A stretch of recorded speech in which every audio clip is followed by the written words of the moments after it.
ఓం నమ శివాయ. ప్రపంచంలో ఎన్నో పండుగలున్నాయి.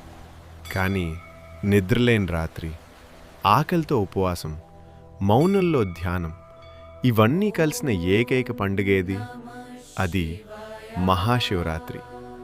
ఈరోజు భగవాన్ శివుడు నర్తించాడు, కాలాన్ని జయించాడు, అజ్ఞానాన్ని నశింపచేశాడు, మానవులకు మోక్ష మార్గాన్ని చూపించాడు.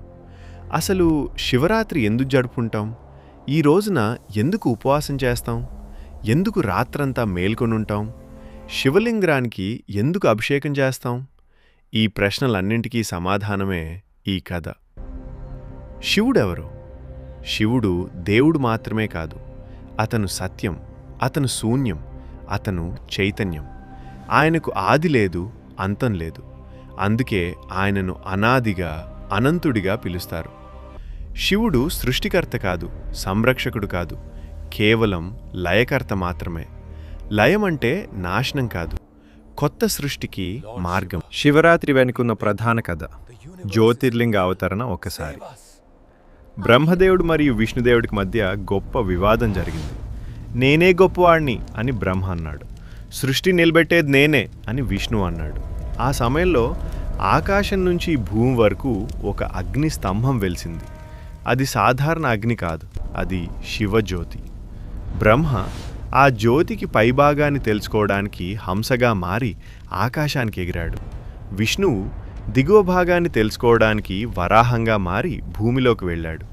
కానీ ఎన్ని యుగాలు గడిచినా ఆ జ్యోతికి ఆది అంతం దొరకలేదు. అప్పుడే ఆ అగ్నిస్తంభం నుంచి భగవాన్ శివుడు ప్రత్యక్షమయ్యాడు. నాకు ఆది లేదు, అంతం లేదు, నేనే పరమసత్యం అని ప్రకటించాడు. ఆ రోజే ఫాల్గుణ మాసం, కృష్ణపక్షం, చతుర్దశి, శివరాత్రి. అందుకే శివరాత్రిని జ్యోతిర్లింగ అవతరణ దినంగా జరుపుకుంటాం. మరొక కథ ప్రకారం పార్వతీదేవి శివుడిని భర్తగా పొందేందుకు అనేక జన్మలు తపస్సు చేసింది. చివరికి శివుడు ఆమె భక్తికి మెచ్చి శివరాత్రి రోజునే వివాహం చేసుకున్నాడు. అందుకే ఈరోజు అవివాహితులకు మంచి వరుడు, దాంపత్య జీవనానికి శుభం, కుటుంబ సౌఖ్యం అని నమ్ముతారు. మరొక కథ ప్రకారం సముద్ర మథనం, శివుడి త్యాగం. ఒకప్పుడు దేవతలు, రాక్షసులు కలిసి సముద్ర మథనం ప్రారంభించారు. లక్ష్యం ఒక్కటే, అమృతం. కానీ ముందుగా ఒక భయంకరమైన విషం బయటకొచ్చింది. దాని పేరు హాలాహలం. ఆ విషం అంత ప్రమాదకరం, భూమి, ఆకాశం, పాతాళం 3 లోకాలను నాశనం చేసే శక్తి. దేవతలు భయంతో వణికిపోయారు, రాక్షసులు పారిపోయారు. అప్పుడు అందరి చూపు ఒక్కరివైపు తిరిగింది, శివుడు. శివుడు చేసిన మహాత్యాగం. శివుడు ఒక్క మాట కూడా మాట్లాడలేదు. అహంకారం లేదు, భయం లేదు, స్వార్థం లేదు. ఆ విషాన్ని తన చేతుల్లోకి తీసుకున్నాడు, తాగేశాడు. కానీ దాన్ని కడుపులోకి పంపలేదు, తన గొంతులోనే నిలిపాడు. ఆ విష ప్రభావంతో శివుడి గొంతు నీలంగా మారింది. అప్పటినుంచే ఆయన పేరు నీలకంఠుడు. ఈ త్యాగం జరిగిన రాత్రే మహాశివరాత్రి అని నమ్మకం. శివరాత్రి అంటే ఏమిటి? శివరాత్రి అంటే లోకానికి వచ్చే విషాన్ని తనలో దాచుకోవడం, ఇతరులను కాపాడేందుకు తాను బాధను భరించడం. శివుడు దేవుడు కాబట్టి కాదు, త్యాగానికి ప్రతీక కాబట్టి మహేశ్వరుడు. శివరాత్రి రోజున ఉపవాసం ఎందుకుంటాం? శివుడు భోగాలను కోరడు, అతను త్యాగానికి ప్రతీక. ఉపవాసం అంటే ఆకలితో ఉండడం కాదు, ఇంద్రియాలను నియంత్రించడం, కోపం, కామం, లోభం వదిలేయటం. ఈ రోజున మన శరీరంలో శక్తి పైకి వెళ్తుంది, జీర్ణక్రియ తగ్గి ధ్యానానికి అనుకూలమైన స్థితి వస్తుంది. అందుకే శివరాత్రి ఉపవాసం శరీరం కోసం కాదు, ఆత్మ కోసం. రాత్రంతా మేలుకొని ఎందుకుంటాం? శివుడు నిద్రలో ఉండడు, ఆయన ఎప్పుడూ ధ్యానంలో ఉంటాడు. శివరాత్రి రాత్రి మనసు ప్రశాంతంగా ఉంటుంది, ఆలోచనలు తగ్గుతాయి. ధ్యానానికి అత్యుత్తమ సమయం రాత్రి 4 యామాల్లో శివలింగానికి అభిషేకం చేయడం, 4 స్థాయిల్లో మన అజ్ఞానాన్ని తొలగించడం. అందుకే నిద్ర సమానం అజ్ఞానం, జాగరణ సమానం జ్ఞానం. శివలింగానికి అభిషేకం ఎందుకు? శివలింగం ఒక విగ్రహం కాదు, అది శక్తి కేంద్రం. పాలు పవిత్రత, నీరు జీవం, బెల్లం మాధుర్యం, తేనె ఐక్యత, బిల్వపత్రం త్రిగుణాల నియంత్రణ.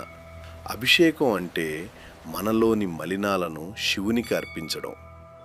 శివరాత్రి చేయాల్సినవి: ఉపవాసం చేయండి, ఓం నమఃశివాయ జపం, శివపురాణం వినడం, రాత్రి జాగరణ, కోపం అహంకారం దూరం పెట్టడం, దానం చేయడం.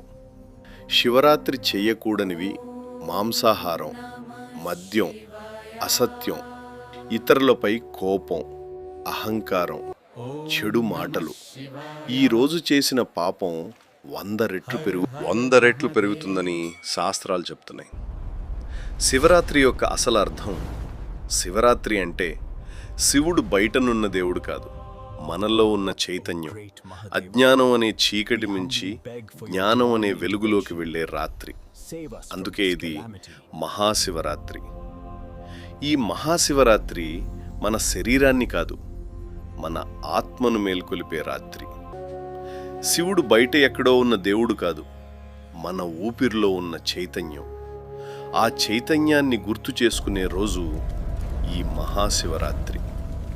మీరు ఈరోజు ఉపవాసం చేయకపోయినా పర్వాలేదు, కానీ కోపాన్ని వదిలేయండి, అహంకారాన్ని వదిలేయండి, అజ్ఞానాన్ని వదిలేయండి. అదే శివుడికి మీరిచ్చే నిజమైన కానుక. మీ జీవితంలో అంధకారం ఉంటే ఆ చీకటిని తొలగించేది శివజ్ఞానం. హరహర మహాదేవ. ఓం నమఃశివాయ. ఈ వీడియో మీ హృదయాన్ని తాకితే లైక్ చేయండి, మీ కుటుంబ సభ్యులతో షేర్ చేయండి, మరియు ఇలాంటి ఆధ్యాత్మిక కథల కోసం మా ఛానల్ని సబ్స్క్రైబ్ చేయండి. మళ్ళీ ఇంకొక అద్భుతమైన కథతో కలుద్దాం. అంతవరకు ఓం నమఃశివాయ. హరహర మహాదేవ.